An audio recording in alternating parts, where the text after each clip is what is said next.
할렐루야, 반갑습니다. 2022년 우리 구역공과 2과 신실하신 하나님, 우리 열왕기상 11장 1절부터 13절 말씀을 갖고 우리 함께 구역공과를 함께 살펴보도록 하겠습니다. 우리 지난주 생활 가운데 받은 은혜와 감사를 나누어 봅시다. 네, 우리 이제 지난 새해 첫 주였죠. 새해 첫 주에 어떻게 은혜 가운데 보내게 되었는지 우리 구역원들과 함께 나눠보는 시간 되시길 바랍니다. 그리고 또 찬송가 86장과 찬송가 393장 찬양하면서 하나님께 영광 돌리시길 바라고요. 마음 열기를 제가 한번 읽어보겠습니다. 우리는 눈앞의 이익을 쫓다가 하나님을 잃어버릴 때가 있습니다. 솔로몬은 시간이 지나면서 우상 숭배에 빠지게 되었습니다. 그래서 하나님께서는 솔로몬에게 나타나셔서 우상을 숭배하지 말고 하나님만 섬기라고 하셨지만 솔로몬은 그 말씀도 듣지 않았습니다. 이에 진노하신 하나님은 솔로몬에게서 나라를 빼앗아 버리겠다고 선언하셨습니다. 그러나 하나님은 솔로몬의 양 아버지인 다윗에게 주신 약속을 기억하시고 다윗의 가문을 버리지 않겠다는 약속을 지켜내고자 하셨습니다. 솔로몬은 하나님을 버렸지만 하나님은 다윗 가문에게 주신 약속을 끝까지 지켜내고 계셨습니다. 여러분, 신실하시다라는 말이 무슨 뜻입니까? 변하지 않는다라는 것이에요. 하나님께서는 솔로몬이 이렇게 타락하고 죄악을 저질렀음에도 불구하고 다윗과 그의 아버지 솔로몬의 아버지인 다윗과 맺은 그 영원한 언약을 변치 않고 이루어 가시는 볼 수 있습니다. 그러니까 여러분, 우리는 항상 뭘 의지해야 될까요? 신실하신 하나님을 의지해야 될 것입니다. 자, 우리 말씀 한번 보겠습니다. 오늘의 말씀은 열왕기상 11장 1절부터 13절의 말씀인데 우리 하나님의 말씀을 저와 같이 말씀을 봉독하겠습니다. 솔로몬 왕이 바로의 딸 외에 이방의 많은 여인을 사랑하였으니 곧 모압과 암몬과 에돔과 시돈과 헷 여인이라. 여호와께서 일찍이 이 여러 백성에 대하여 이스라엘 자손에게 말씀하시기를 너희는 그들과 서로 통혼하지 말며 그들도 너희와 서로 통혼하게 하지 말라. 그들이 반드시 너희의 마음을 돌려 그들의 신들을 따르게 하리라 하셨으나 솔로몬이 그들을 사랑하였더라. 왕은 후궁이 700명이요 첩이 300명이라. 그의 여인들이 왕의 마음을 돌아서게 하였더라. 솔로몬의 나이가 많을 때에 그의 여인들이 그의 마음을 돌려 다른 신들을 따르게 하였으므로 왕의 마음이 그의 아버지 다윗의 마음과 같지 아니하여 그의 하나님 여호와 앞에 온전하지 못하였으니 이는 시돈 사람의 여신 아스다롯을 따르고 암몬 사람의 가증한 밀곰을 따름이라. 솔로몬이 여호와의 눈앞에서 악을 행하여 그의 아버지 다윗이 여호와를 온전히 따름같이 따르지 아니하고 모압의 가증한 그모스를 위하여 예루살렘 앞 산에 산당을 지었고 또 암몬 자손의 가증한 몰록을 위하여 그와 같이 하였으며 그가 또 그의 이방 여인들을 위하여 다 그와 같이 한지라.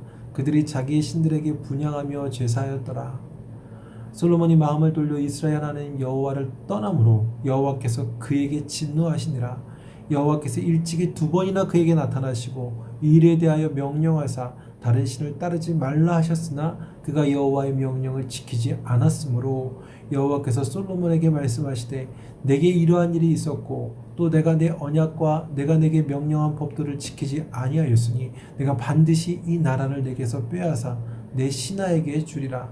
그러나 내 아버지 다윗을 위하여 내 세대에는 이 일을 행하지 아니하고 내 아들의 손에서 빼앗으려니와 오직 내가 이 나라를 다 빼앗지 아니하고 내 종 다윗과 내가 택한 예루살렘을 위하여 한 지파를 내 아들에게 주리라 하셨더라. 아멘. 여러분, 솔로몬은 그의 아버지 다윗이 가졌던 그 하나님을 전적으로 의지하는 그 신앙, 그 신앙을 고스란히 유산으로 받았어요. 그 기초 위에 하나님께서 베푸신 그 지혜, 소위 전무후무한 지혜를 이 다윗이 솔로몬이 받게 되었고 그로 인하여서 이스라엘 역사상 최전성기를 맞이하게 되었습니다. 이러한 내용을 열왕기상 10장까지 정말 신정국가의 가장 이상적인 왕으로 솔로몬을 비춰주다가 바로 오늘 열왕기상 11장부터 솔로몬의 모습이 급변하여 타락의 길로 떨어지게 되는, 나락으로 떨어지는 것을 보게 됩니다. 결정적인 이유는 이방 여인들을 아내로 맞이하고 그 결과 우상 숭배의 죄악에 빠졌기 때문이었습니다. 너무나 안타깝지 않습니까? 정말 신앙생활을 잘했던 그가 한순간에 그 무시무시한 우상 숭배의 죄악으로 말미암아 하나님의 말씀이 들려옴에도 불구하고 거절했다라는 것이죠.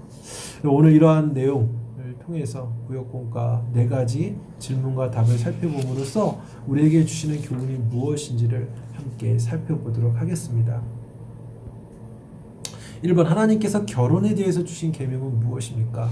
열왕기상 11장 2절입니다. 여호와께서 일찍이 이 여러 백성에게 대하여 이스라엘 자손에게 말씀하시기를 너희는 그들과 서로 통혼하지 말며 그들도 너희와 서로 통혼하게 하지 말라. 그들이 반드시 너희의 마음을 돌려 그들의 신들을 따르게 하리라 하셨으나 솔로몬이 그들을 사랑하였더라. 아멘. 하나님께서는 이방인과 결혼하지 말라고 계명으로 말씀해 주셨습니다. 이것은 모세의 율법에 정확하게 기록되어 있는데요. 신명기 7장 3절부터 4절의 말씀입니다. 제가 말씀을 한번 읽어볼게요. 또 그들과 혼인하지도 말지니 내 딸을 그들의 아들에게 주지 말 것이요 그들의 딸도 내 며느리로 삼지 말 것은 그가 내 아들을 유혹하여 그가 여호와를 떠나고 다른 신들을 섬기게 하므로 여호와께서 너희에게 진노하사 갑자기 너희를 멸하실 것임이라. 여기서 말하고 있는 그 신명기 7장에서 말하고 있는 그들은 바로 이방인들을 가리키고 있습니다. 그리고 하나님께서 왜 이러한 명령, 이방인과의 결혼을 금하셨을까요? 왜 금지하는 명령을 내리셨을까요? 여러분, 이 구약 시대에 하나님을 모르고 또 하나님을 부정하는 이방인들은 곧 죄의 세력을 상징하고 있습니다. 상징적인 의미를 담고 있어요. 근데 이러한 죄의 세력과 타협하고 그들과 교류한다면, 더 나아가 그들과 결혼을 하게 되면 결과적으로 무엇이 됩니까? 죄를 받아들이는 기회를 만들게 되는 것이죠. 하나님께서는 그러한 상황을 아예 원천 봉쇄하기 위해서 이미 모세율법, 하나님의 말씀의 법을 통하여 이스라엘 백성들에게 말씀해 주신 거예요. 그들의 그 거룩한 이스라엘 백성들, 하나님의 백성을 보존하기 위한 법으로 이방인과 결혼하지 말라라는 것이죠. 특별히 왕이라고 한다면 더더욱 이 말씀이 철저해야겠죠. 여러분, 이는 오늘날 우리 그리스도인 크리스찬에게도 크리스찬의 결혼에도 그대로 적용할 수 있는 부분이죠. 여러분, 하나된 몸, 하나의 몸이라고 말할 수 있는 부부가 한쪽이 만약 불신자라면 또 타 종교 가운데 있다면 여러분, 이것은 하나님의 신앙을 지키는 데 있어서 굉장히 어려운 일이 되는 것입니다. 여러분, 그리스도인이라면 마땅히 믿음의 백성 가운데 인생의 동반자를 찾아야 할 것입니다. 또 그와 함께해야 될 것입니다. 그것이 지혜이고 믿음의 선택이다라는 것이죠. 물론 하나님께서는 때론 불신 배우자를 만남을 통해서 불신 배우자를 그리스도인으로 인도할 수 있습니다. 실제로 그러한 예들이 있어요. 그러나 이것은 보편적인 부르심이라고는 할 수 없습니다. 다 그렇게 하라라고 한 게 아니라 특수한 하나님의 부르심 가운데 허락하신 일이죠. 여러분, 그리스도인은요, 기준을 분명히 해야 됩니다. 믿는 자와 평생을 함께할 그 배우자를 할 때 믿는 자와 멍에를 같이 매며 살아가야 돼요. 믿음의 가정을 건축해 나가야 합니다.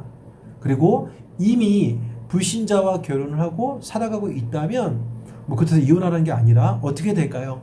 주님이 부르시는 그날까지 완수해야 될 사명으로서 첫째도 둘째도 불신 배우자의 구원이다라는 사실을 기억하고 전심전력 어떻게 될까요? 수고를 해야 돼요. 불신 배우자를 위해 내가 더 헌신하고 수고하고 사랑하고 복음의 씨앗을 뿌려야 한다라는 것이죠. 그게 사명으로 주어졌다라는 것을 기억하시길 바랍니다. 자, 2번 솔로몬이 하나님 여호와를 떠나 죄를 짓게 된 가장 큰 동기는 무엇입니까? 열왕기상 11장 9절 솔로몬이 마음을 돌려 이스라엘 하나님 여호와를 떠남으로 여호와께서 그에게 진노하시니라. 여호와께서 일찍이 2번이나 그에게 나타나시고. 아멘. 솔로몬이 하나님을 떠나게 되는 가장 큰 동기는 무엇입니까? 바로 우상숭배로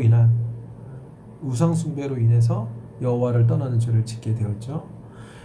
솔로몬이 취한 여인의 숫자가 몇 명이었습니까? 성경에 기록된 대로 자그만치 1000명이나 되었습니다. 그가 이처럼 수많은 아내를 거느리게 된 배경은 단지 솔로몬의 정욕 때문만은 아니라 정략적인 측면이 강합니다. 고대 근동 지역에서는 전략적인 세력 확장의 개념으로서 여러 나라의 사람들과 정략적인 혼인을 하게 돼서 세를 불려 나갑니다. 그러니까 솔로몬도 그러한 길을 선택했다라는 것이죠. 하나님을 의지하는 것이 아니라 자신의 세력과 힘을 더 확장하는 데 관심을 두게 되었다라는 것입니다. 그리고 이 혼인한 여성들이 각 나라에서 섬기는 우상들을 갖고 오게 되었고 솔로몬은 그것을 접하게 됩니다. 그리고 자신의 그 여성들을 위해서 왕궁 안에서 우상을 섬기도록 방치하고 또 그런 산당을 막 만들어주죠. 그 솔로몬도 같이 분명 경배했을 것입니다. 이런 우상 숭배는 하나님께서 증오하시고 분노하시는 가장 무서운 죄악입니다. 십계명을 통해서도 분명히 말씀하셨습니다. 이런 우상 숭배는 하나님됨을 모독하는 행위입니다. 여러분, 죄는 당연하겠지만 죄가 들어오면 하나님과 멀어지게 됩니다. 근데 이 우상 숭배의 죄악은요, 하나님이 우리 안에 있는 하나님의 자리를 완전히 내어쫓는 강력한 파괴력을 갖고 있습니다. 핵폭탄과 같은 어마어마한 파괴력을 갖고 있습니다. 그리고 그동안 하나님을 그토록 열심히 섬겼던 솔로몬이었는데 한순간에 완전히 어떻게 해요? 우상 숭배의 죄악으로 말미암아 완전히 타락으로 얼룩져 버리게 되었다라는 것입니다. 여러분, 믿음 좋은 솔로몬도 우상 숭배의 죄악에 노출되어서 이렇게 쉽게 무너졌다라고 한다면 여러분, 우리는 얼마나 더 쉽겠습니까? 그래서 여러분, 우리는 우리의 눈과 마음과 행동 가운데 이 우상 숭배의 죄악을 정말 민감하게 반응하셔야 돼요. 가까이 하지 않은 게 최고죠. 그러나 사실 여러분, 우리는 이 보이는 세계뿐만 아니라 보이지 않는 가치관, 각종 우상을 상징하는 그런 여러 가지 혼탁한 세상을 살고 있습니다. 그래서 여러분, 이런 세상 가운데 하나님의 말씀이란 영적 무기를 우리가 굳건하게 갖고 있어야 돼요. 그래야 이 하나님의 말씀의 백신이 우리의 영육 가운데 자리 잡을 때 우상 숭배라는 그런 악한 바이러스를 이겨낼 수 있어요. 한 번에 차단할 수 있다는 것입니다. 그러니까 이러한 은혜가 있기를 바랍니다. 자, 3번. 하나님은 이스라엘을 솔로몬에게 빼앗아 누구에게 주시겠다고 말씀하셨습니까? 열왕기상 11장 11절 여호와께서 솔로몬에게 말씀하시되 내게 이러한 일이 있었고 또 내가 내 언약과 내가 내게 명령한 법도를 지키지 아니하였으니 내가 반드시 이 나라를 내게서 빼앗아 내 신하에게 주리라. 아멘. 하나님께서는 이 죄를 지은 솔로몬에게 그 나라를 빼앗아서 신하에게 주겠다라고 말합니다. 실제로 솔로몬 왕 이후 그 다음 그 솔로몬의 아들인 르호보암이 왕이 되어서 얼마 지나지 않아서 유다 지파와 또 유다 지파와 더불어 살았던 이 베냐민 지파, 이 두 개의 지파를 제외한 나머지 10개의 지파가 규합하여서 신하였던 이 여로보암이 북이스라엘의 왕이 됩니다. 그래서 이스라엘은 남과 북으로 갈라지게 되었습니다. 여러분, 이러한 안타까운 결과를 얻게 된 것은 철저히 솔로몬이 하나님의 언약과 명령을 지키지 않고 하나님을 하나님으로서 인정하지 않았기 때문입니다. 여러분, 이스라엘은 누가 다스리는 나라입니까? 하나님이 다스리는 나라입니다. 그리고 왕은요, 그 이스라엘의 왕은요, 하나님의 허락 가운데 세워져서 그 백성들로 하여금 하나님의 통치가 이루어지도록 돕는 대리자이자 청직이라는 것이죠. 그러니까 하나님만이 이스라엘의 유일하고 진정한 왕이시고, 이스라엘 안에 인간의 왕은 하나님의 통치를 대행하는 대행자라는 것입니다. 그런데 하나님의 주권을 인정하지 않고 하나님을 떠난 그 불신 청지기가 어떻게 그 나라를 다스릴 수 있겠습니까? 여러분, 하나님의 뜻, 하나님의 주권을 잃어버리면, 인정하지 않게 되면 결국 모든 것을 다 잃어버리게 됩니다. 우리 작년에도 살펴봤지만 이스라엘의 첫 번째 왕, 초대 왕이었던 사울 왕을 보십시오. 그는 모든 것을 다 갖춘 훌륭한 왕이었지만 두 번이나 하나님의 말씀을 거역하여서 결국 매년마다 매일매일 다윗의 꽁무니만 질투심으로 쫓아다니다가 결국 블레셋과의 전쟁 중에 자살로 비참하게 인생을 끝내지 않습니까?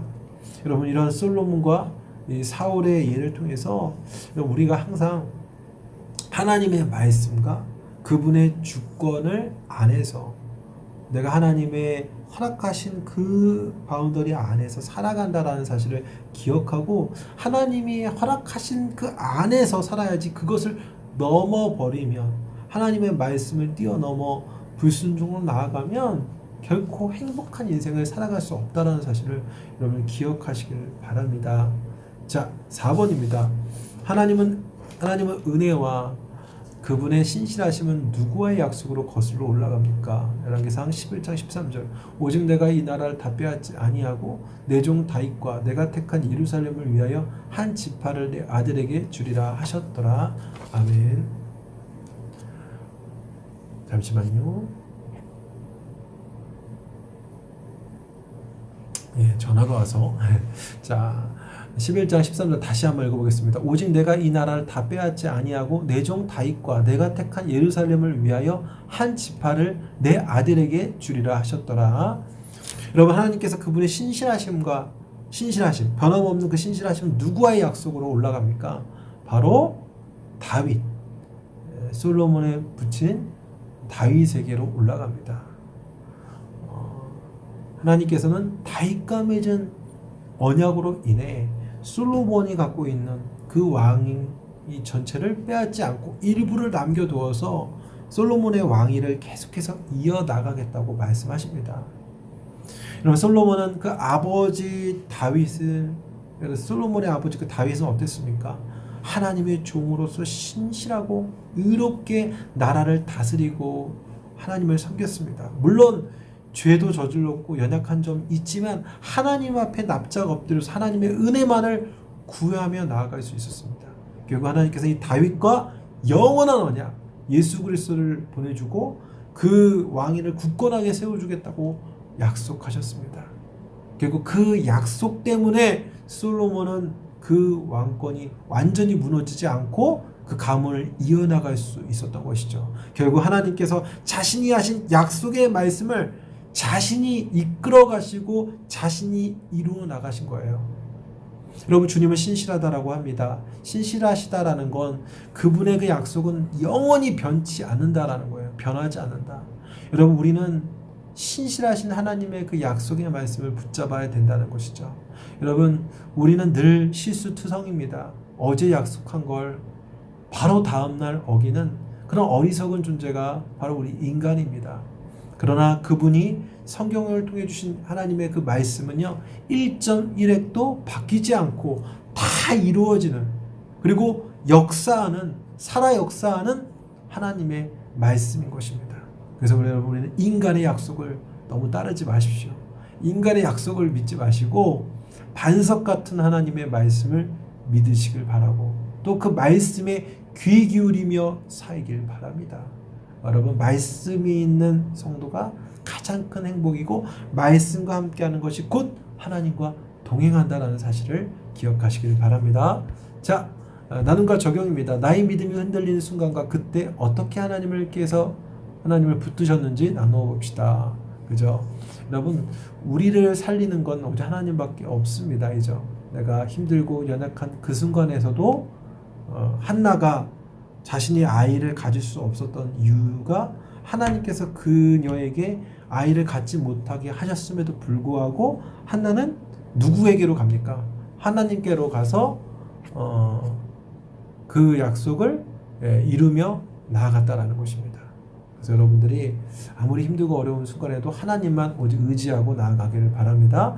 기도하실 때는 신실하신 하나님을 믿는 믿음으로 우리의 상황을 극복하게 해주시고 우리의 기도의 제목과 교회와 지역과 나라를 위해서 기도하시길 바라고, 이런 헌금은 우리 교회에 헌금 계좌 번호가 있으니까 그 계좌에다가 헌금 내역을 보내시면 될 것 같고, 아니면 구역장을 통해서 한 번에 모아서 드려도 됩니다. 그래서 꼭 우리 예배이기 때문에 하나님께 귀한 예물을 준비해서 드리시고 또 주기도문과 대표기도로 맞춰주시길 바랍니다. 네, 여러분 이제 2022년도 또 시작되었습니다. 우리 하나님과 동행하는 그런 축복이 우리 구역장님과 구역원들에 있기를 바라고, 구역장님에게 공지할 것은 이제 화요일 저녁에 구역장, 부구역장 세미나가 교회에서 있으니까 우리 구역장님과 부구역장님은 꼭 우리 참석해 주셔서 함께 하시기를 부탁드리겠습니다. 한 주간도 승리하시고 또 다음 주 구역공과로 뵙겠습니다. 샬롬으로 인사하겠습니다. 샬롬.